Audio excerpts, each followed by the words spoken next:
Okay, well, good morning to you all. It is Monday, June 21st, and I'm hard and heavy into my Cannonball trip prep. Trying not to work, but today I've got a couple of little things I have to go take care of. And then it looks like we're going to have a pretty stormy day off and on. Forecast is calling for thunderstorms and showers for the next 3 days straight, which is less than ideal because I've got to be working on the Cubs on the patio back there, getting them ready. But anyway, I'm going to go take care of this couple of little work commitments here. Shouldn't take me more than an hour or two, and I'll be back at it. Do a bike swap while I'm at it and drop this thing off at the warehouse. If I can get around trash guys here.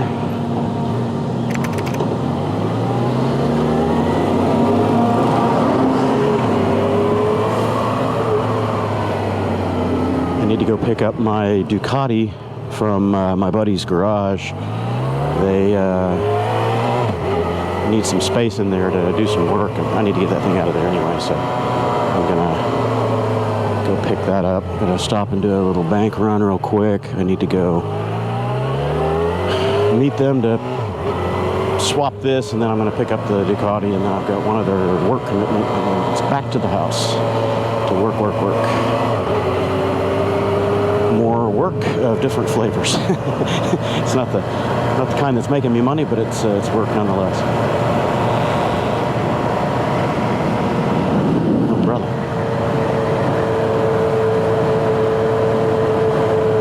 Tires are feeling a little splashy on this thing. I should have checked the pressures.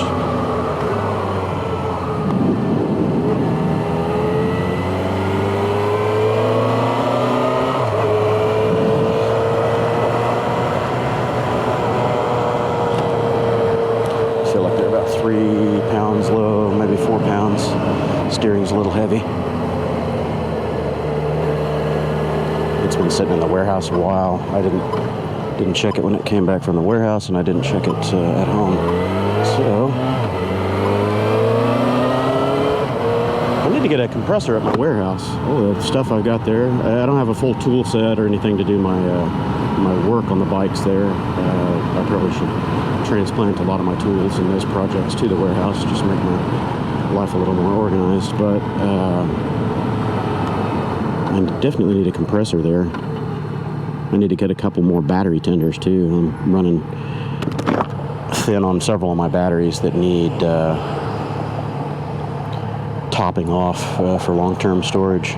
I've got 2 small trickle chargers and then one larger reconditioner charger, one of those Nocos. I want to say it's a 15 amp or something. It's pretty beefy, 20 amp maybe. It's a pretty good size one. It has the lithium reconditioning and all that stuff, so it's kind of a neat charger unit. The clips on it are pretty big though. I have trouble getting it on the small terminals for the motorcycle batteries sometimes. I need to make a couple of cables. Interesting thing about those Noco chargers, they're wired backwards in my opinion. Because if you have any standard SAE power plugs for any of your normal motorcycles, you always have the positive side coming off of the battery harness as female. That way it's protected and you don't accidentally ground it out and short it. But the Noco does just the opposite. It does its positive female out of the charger instead of a male. So you either have to make a little swapperoo harness or something to make it interoperable with the SAE plugs. So this is not necessarily ideal timing to go get the Ducati because I've got so many other things going on, but I need to get that thing out on the road anyway. It hasn't been ridden in months. I've not been riding it because the tires are old and crusty and they're getting a little dicey, especially the front. We go leaning through just average 35-mile-an-hour corner going around intersection bend here in town, and you can feel the front end kind of skittering and pushing, so that front tire is dry and crispy. And I don't have a front stand or a rear pin stand for that Ducati, so I guess it's time to invest in one, or a set rather, front and rear, because if I take the Duke over there to a shop, They want like an extra $400 or $500 to put tires on that thing. I was like, are you shitting me? It was like $800 and change for front and rear tires mounted on that thing. I'm like, yeah, bullshit. I'm gonna do it myself. Pull the wheels off, go take it to Cycle Gear. They charge you $20 or whatever it is to mount and balance the tires on your rims. But of course, you got to have stands to get it up off the ground in order to do that yourself. So anyway, I will catch up with you all in a few minutes. Okay, back on the road.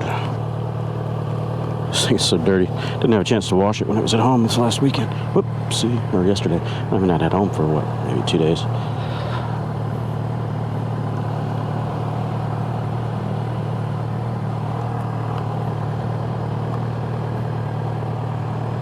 And yes, I'm short. That's why I walk my bikes back out of spots, especially when ground isn't quite level. I can walk them back, but you gotta tiptoe them and get real ginger with it, and then you're angling and you might have to stop suddenly because cars come flying in behind you or whatever. It's a lot easier to be standing next to the bike.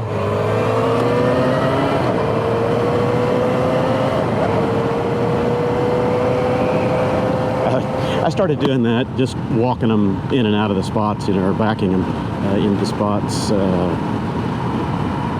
years ago with my big touring bikes, the big Gold Wings and stuff, because I'm vertically challenged, and I can get the balls of my feet down on those bikes after I do my custom seat and all that, and I don't have any problem handling the 700, 800 pound girth of those machines. But backing them up, especially if there's an incline, oh hell no, you're not doing that sitting down unless you got quads the size of Lou Ferrigno. So it's just walk them back. It's easier, safer too. I've seen guys drop them in parking lots trying to waddle them back and just lose their footing or whatever, and boom, down it goes. Thanks, I'll pass. I don't want to be one of those statistics. The newer Gold Wings, and I don't know about some of the other bikes, the BMWs, they probably have it too, but the powered assist backup, it uses the starter motor and spins the drive shaft in reverse. That's pretty cool. A whole lot easier than trying to muscle an 800 pound machine backwards or uphill.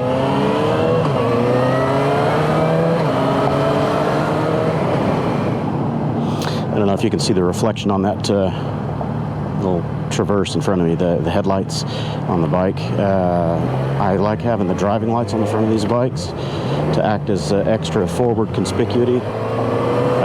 It just helps the bike be a lot more seen in traffic.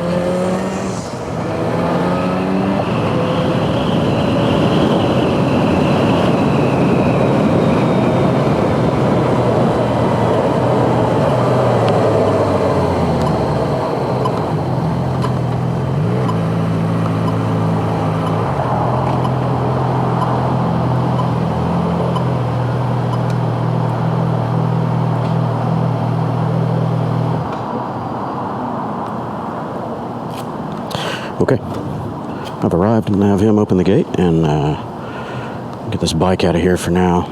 Have to pick this one up in a little bit. Okay, he wants me to ride his bike over to the warehouse and see what I think about this clutch issue. These Dukes are really tall for me. 390 is about my my inseam.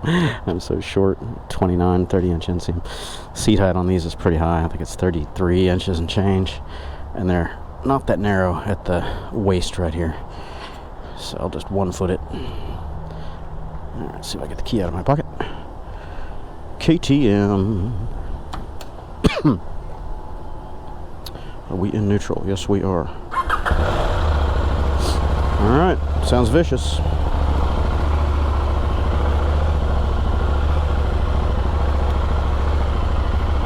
They're lightweight, so they're easy to toss around. It's just a little tall for me. I could ride it, but...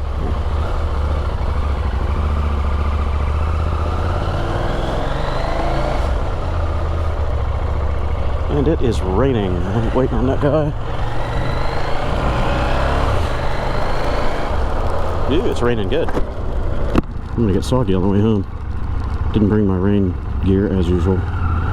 Yeah, I don't like this clutch. I can already tell you I don't like it. It's only engaging like right at full extension, almost right on the rest. It should start engaging about a third the way out from the grip at most, I would think. Maybe halfway out, but I mean, there's only that much extension or throw right at the end. Good torque though. It's right on par with my Ducati 1100. Yeah, that's fun. It's 4th gear too, that's really good. I don't know how many miles he's got on it now. I don't want to dick with the gauge while I'm riding in the rain on a unfamiliar bike.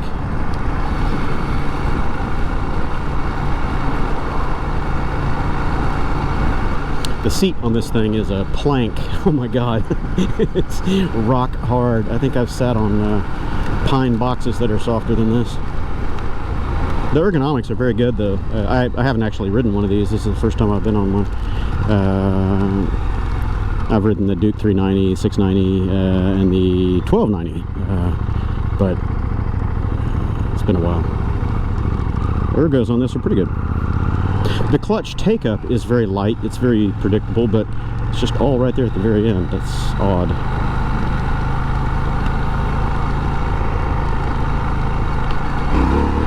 Haha. Lifted the front wheel and squirted the tire.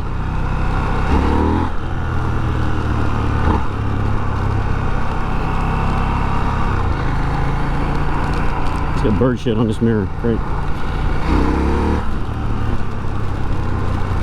Yeah, it's a hoodlum machine. I like it. If I got one, I'd definitely have to squat the back end a little bit. Squat the butt, front and back. Just drop the suspension a bit. 2nd gear. Slipping the tire. I think I'd be able to lift the front end with a half throttle blast. It actually revs a little quicker than my Ducati. Torque is probably about the same.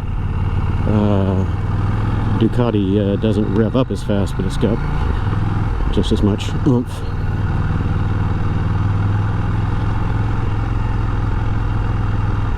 It's very smooth, I'll say that. It's much smoother than the Ducati as far as the feel.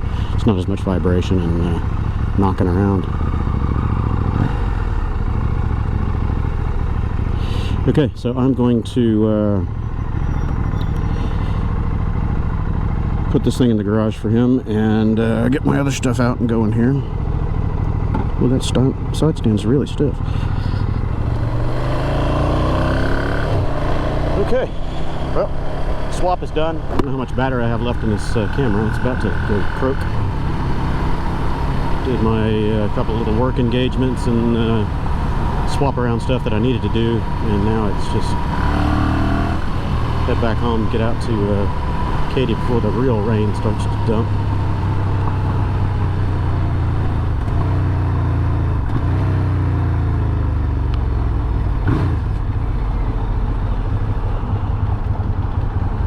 Yeah, it's about time I got this thing back on the road. I need to do a little work with it.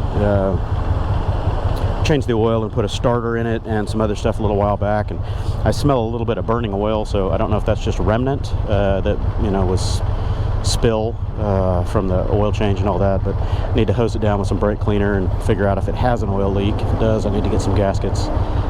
Otherwise, you know, tires, and I'm gonna change out my brake fluid and do some other maintenance, because it's getting a little old now. I mean, the brakes still feel good, and there's plenty of pad life left, but the reservoirs for the clutch and the brake are getting pretty dark. Just routine maintenance stuff. I might drain and refill the forks too. That hasn't been done since the original owner, so.